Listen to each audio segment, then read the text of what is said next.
여러분 안녕하십니까? 대구 경북 소식 전해드립니다. 전국의 코로나19 신규 확진자가 사상 처음으로 5천 명대를 기록했습니다. 확산세가 거침이 없다는 말이 실감나는데요. 대구 경북도 확진자와 사망자 증가, 청소년과 고위험군 확진 증가 등 악재가 겹치고 있습니다. 특히 위중증 환자가 크게 늘면서 의료 체계를 점점 위협하고 있는데요. 연말연시를 앞둔 비상 상황, 결국 최선의 방역 대책은 백신 접종과 개인위생 강화입니다. 오늘 첫 소식은 조재한 기자가 보도합니다. 단계적 일상 회복이 시작한 11월 한 달 동안 대구의 신규 확진자는 1,845명입니다. 10월 1,615명보다 14% 더 많았습니다. 하루 평균 61.5명으로 10월보다 9.6명 늘었습니다. 이 가운데 60세 이상 확진자 비율이 22.2%에서 43.2%로 2배나 높아졌습니다. 이처럼 고령층 감염이 늘면서 위중증 환자가 하루 평균 32.5명에서 42.8명으로 30% 이상 급증했습니다. 사망자도 10월 20명에서 11월 52명으로 크게 늘었습니다. 가장 먼저 백신 접종을 마친 요양병원과 요양시설 고위험군에서 터져나온 집단 감염이 주요 원인입니다. 방역당국은 백신 3차 접종을 서둘러 줄 것을 요청하고 있습니다. 이 3차 접종을 하게 되면 면역 효과는 바로 나타나기 시작해서 지금 현재 위험한 상황에서도 훨씬 안심하고 일상생활을 영위할 수 있을 것으로 보입니다. 12월 첫날 대구는 86명의 확진자가 나왔습니다. 달성군 유치원 관련 감염이 태권도장 등으로 번져 12명 추가되며 누적 31명이 됐습니다. 지난주 제주도 연수에 참석했던 6개 고등학교 교사 6명 가운데 3명이 확진됐습니다. 백신 접종을 하지 않은 소아청소년 확진이 늘면서 자가격리자는 이틀 전 1,800명대에서 어제 2,467명, 오늘은 3,084명으로 급증세를 보이고 있습니다. 경북 역시 97명으로 이틀 동안 60명대에 머물다 다시 급증했습니다. 경산 20명, 포항 15명 등 23개 시군 가운데 18곳에서 확진자가 나왔습니다. 방역당국은 연말연시를 앞두고 경제 상황을 고려해 사적 모임 인원 제한과 영업시간 제한과 같은 방역 강화 조치는 하지 않고 있습니다. 확산 우려감이 커질 수밖에 없습니다. 2차 접종 후 4, 5개월이 지난 뒤 3차 접종과 손 씻기, 마스크 쓰기와 같은 개인 위생 수칙 준수가 감염을 막을 수 있는 최선의 길입니다. MBC 뉴스 조재한입니다. 네, 단계적 일상 회복이 시작된 지 한 달. 코로나19 확진 양상도 변화하고 있습니다. 백신을 맞지 않은 어린이와 학생 감염이 늘고 있는 건데요. 대구의 한 유치원에선 20명이 넘는 어린이가 확진되기도 했습니다.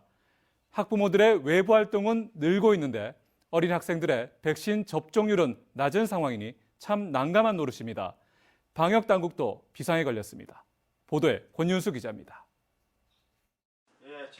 대구시 교육청 감염병 예방 담당자와 대구시 내 유치원 원장들이 긴급 화상회의를 하고 있습니다.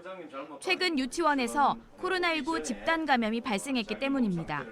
집단 감염이 일어난 곳이 몇 군데가 있습니다.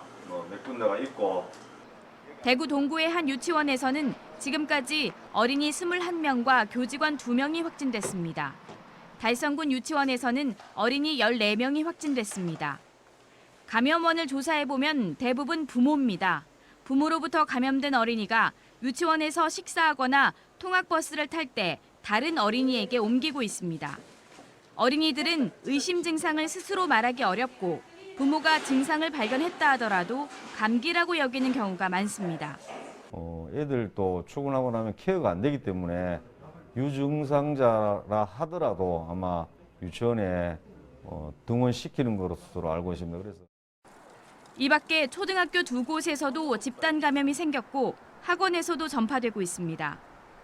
교육부는 올해 초부터 학부모가 자녀가 등원하거나 등교하기 전에 건강 상태를 자가 진단하도록 하고 있습니다. 관련 정보는 휴대폰 앱에 입력해야 합니다. 올해 1학기에는 자가 진단 이행률이 97%까지 올라갔지만 최근에는 91%로 떨어졌습니다. 특히 유치원생은 70%대에 머물고 있습니다. 일상 회복 이후 학부모의 사회 활동을 늘고 백신 항체 형성률은 낮아지면서 백신을 맞지 않은 어린이와 초등학생의 감염 위험이 높아지고 있습니다. 접종 대상군이 아닌 유아가 있는 가족들은 더욱 철저하게 접종을 완료한 추가 접종을 해주시기를 당부드리고, 어린이와 초등학생 확진자 증가는 또래는 물론 보호자인 가족을 포함해 다른 집단보다 확산 범위가 넓습니다. 조기 차단이 무엇보다 중요한 이유입니다. 방역당국은 자녀에게 발열이나 기침, 인후통 증상이 있으면 등원이나 등교시키지 말고 반드시 선별검사를 받아달라고 요청했습니다. MBC 뉴스 권윤수입니다. 대구 북구에 이슬람 사원 짓는 문제를 두고 반대 주민들과 관할 구청, 유학생 간의 갈등이 1년 가까이 이어지고 있습니다. 건축 허가를 내줬던 북구청이 지난 2월 갑자기 공사를 무기한 중지하라고 명령하면서 갈등은 더 악화됐는데요. 유학생들은 이 명령을 취소하라는 소송을 제기했는데 오늘 법원 판결이 나왔습니다. 구청 명령이 아무런 법적 근거가 없다며 공사 중지 처분을 취소하라고 했습니다. 손은민 기자입니다. 대구지방법원 행정 1부는 북구청의 이슬람 사원 공사 중지 처분을 취소하라고 결정했습니다. 북구청이 공사 중지 명령을 내리면서 건축주에게 사전 통지나 의견 제출 기회를 주지 않은 것, 또 처분의 근거가 되는 법령을 제시하지 않은 것은 절차상 위법하다고 봤습니다. 또 재판부는 이슬람 사원이 지어지면 주변이 슬럼화되고 주민들의 재산권이 침해된다는 구청의 처분 이유가 법률적 근거가 전혀 없다고 판단했습니다. 주민들과 합의할 때까지로 정한 공사 중지 처분은 그 하자가 중대하고 명백해서 위법성의 정도가 취소를 넘어 무효에까지 이른다고도 강조했습니다. 무슬림 학생들과 시민단체들은 법원 결정을 환영하며 북구청이 공사 재개를 위해 적극적으로 나서라며 목소리를 높였습니다. Muslim student community is feeling very happy and we were expecting this decision by the court because we knew from the beginning that all our effort is totally legal and now we look onward to the Korean government to implement this decision. 공사가 재개될 수 있도록 좀 노력을 했으면 좋겠고, 더하여 이렇게 혐오 차별에 근거한 이제 처분이 앞으로는 재발하지 않도록 법치 행정 원칙을 좀 준수하도록 이렇게 노력을 해주었으면 좋겠습니다. 북구청은 법원의 1심 판결에 대해 항소를 검토 중이라고 밝혔습니다. 법원 판결을 존중하지만 반대하는 주민의 목소리를 무시할 수 없다는 게 이유입니다. 반대 주민들 역시 공사를 계속 막겠다는 입장이어서 이슬람 사원 건축을 둘러싼 갈등은 계속될 것으로 보입니다. MBC 뉴스 손은민입니다. 수억 원대 뇌물수수 등의 혐의로 기소된 엄태양 봉화 군수에게 검찰이 중형을 구형했습니다. 오늘 대구지방법원에서 열린 결심 공판에서 검찰은 엄 군수의 뇌물수수 혐의에 대해서 징역 10년에 벌금 20억 원, 추징금 9억 4천여만 원 등을 구형했습니다. 또 직권남용 권리행사 방해 등에 대해서도 징역 2년을 선고해 줄 것을 재판부에 요청했습니다. 2기 진실 화해를 위한 과거사정리위원회가 오는 10일 출범 1주년을 맞습니다.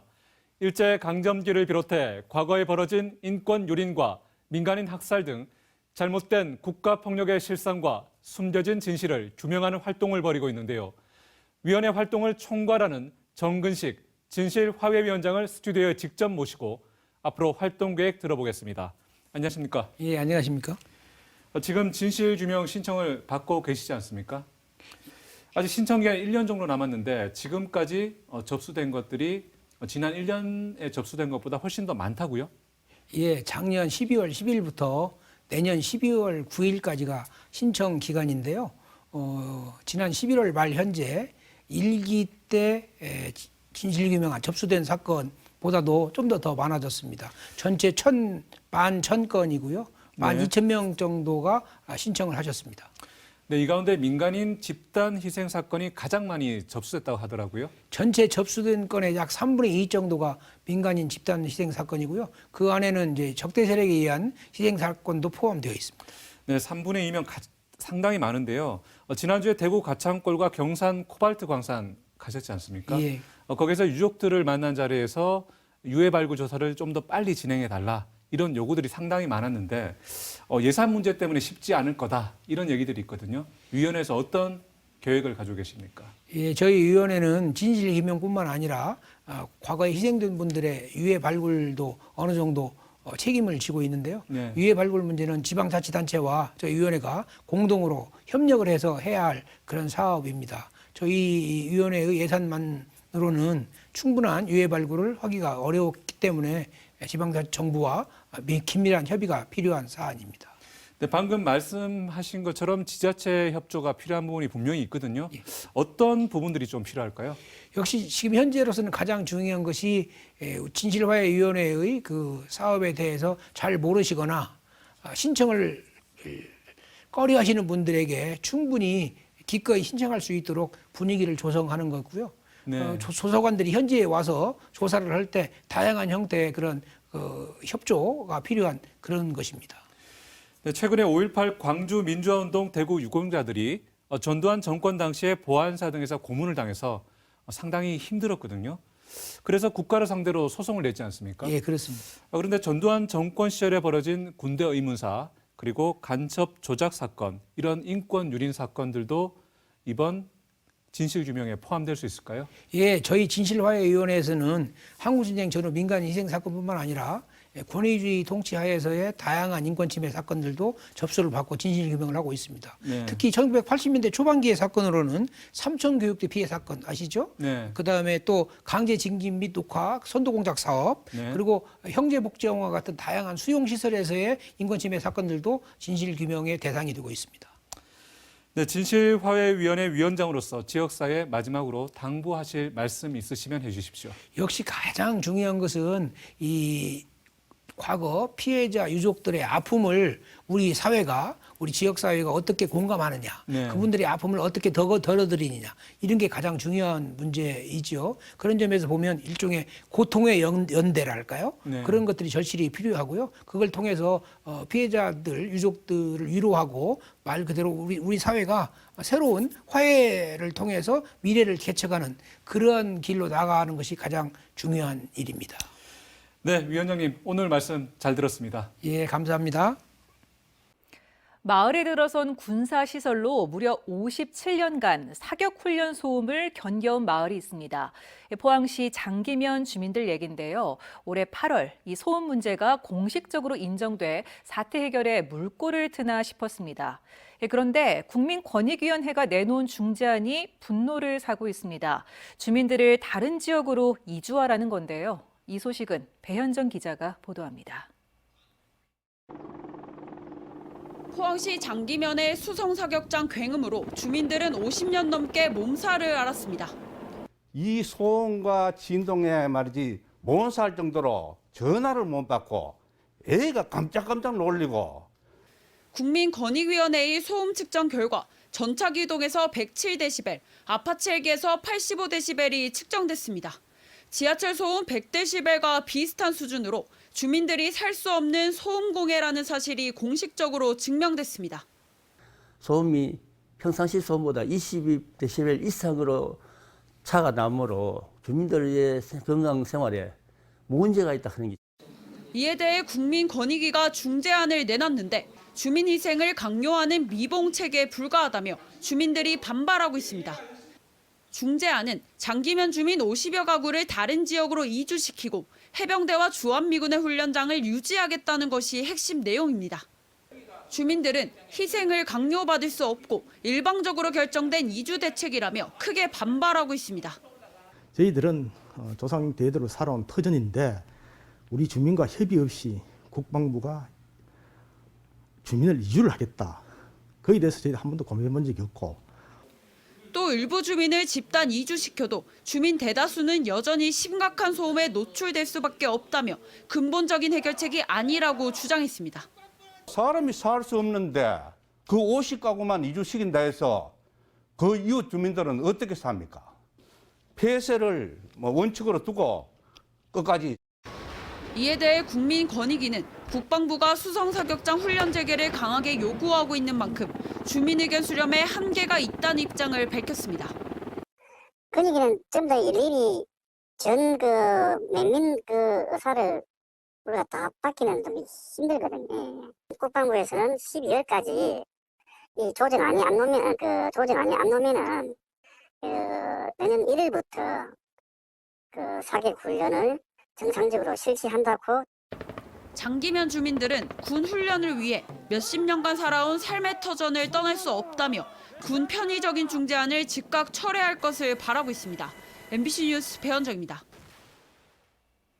지난 2018년 포스코가 노조 간부 3명을 해고한 일이 있었습니다. 3년간의 소송전 끝에 대법원이 최종적으로 이 해고가 부당했다는 판결을 내렸는데요.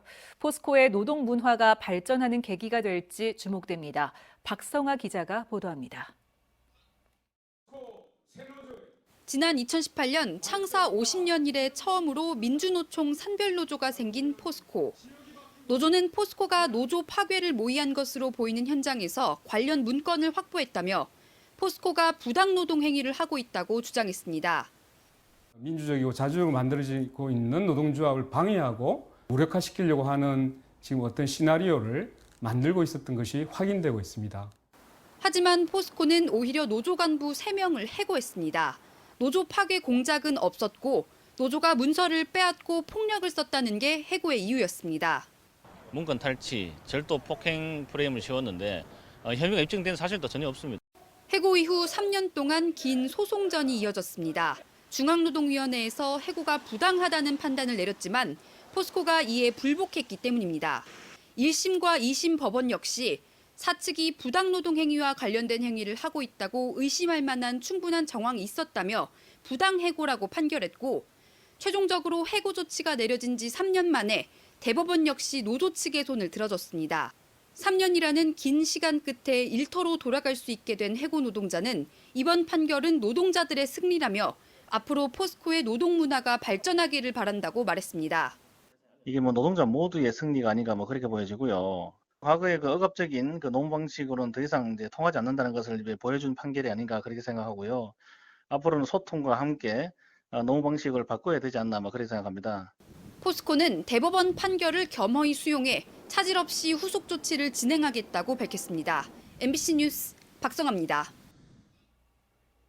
12월 첫날인 오늘 대구와 경북 지역은 기온이 크게 떨어져 추웠습니다. 오늘 낮 최고 기온은 대구가 4.8도, 구미 4.9도, 안동 3도, 포항 5.3도까지 떨어졌습니다. 내일은 대체로 맑겠고 아침 최저 기온은 대구가 영하 3도 등 영하 8도에서 영하 1도로 춥겠습니다. 내일 낮 기온은 대구가 8도 등 4도에서 10도로 평년과 비슷하겠습니다.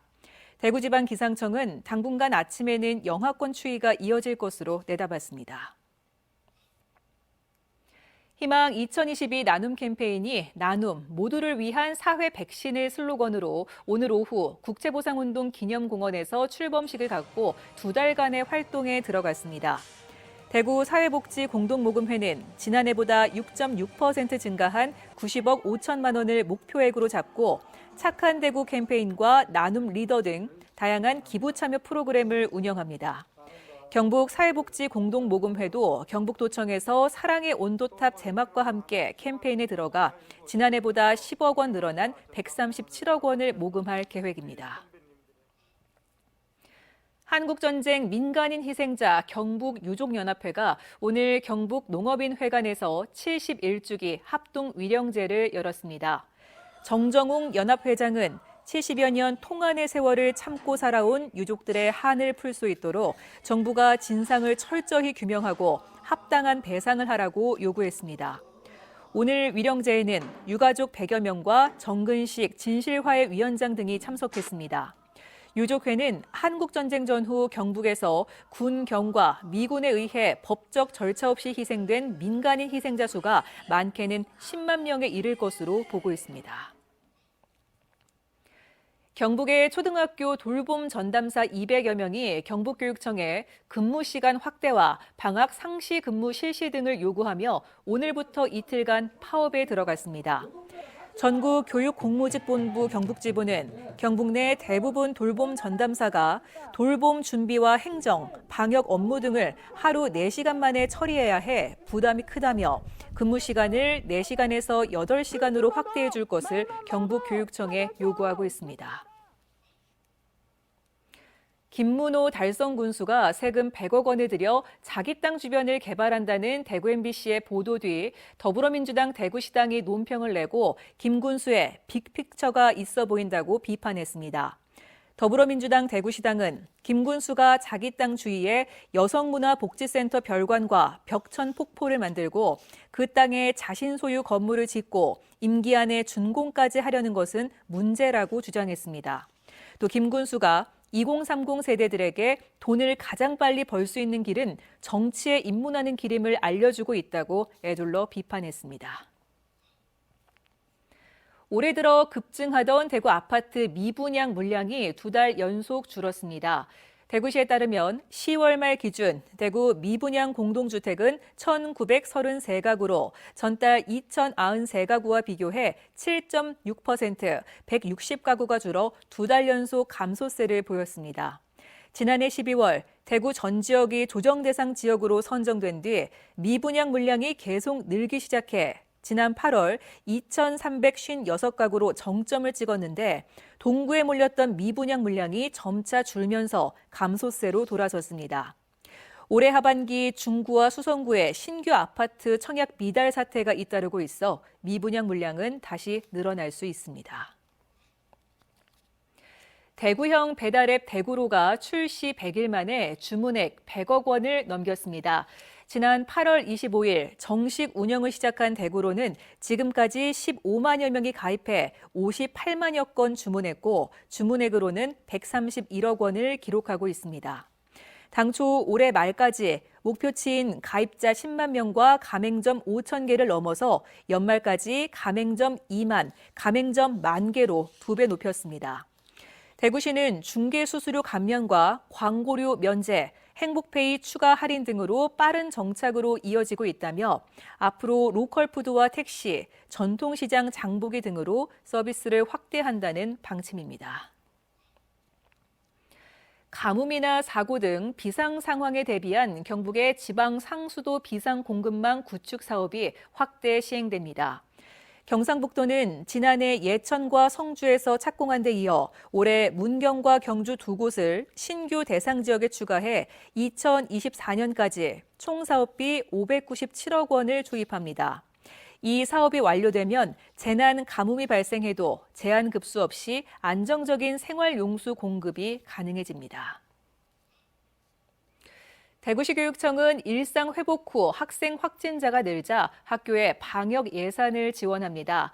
학교 방역 담당자를 상대로 조사한 결과 소독 살균 티슈가 필요하다는 의견이 많아 살균 티슈 2억 5천만 원어치를 사서 790여 개 학교에 보냅니다. 20억 원가량을 각급 학교에서 방역 예산으로 쓰도록 편성했습니다.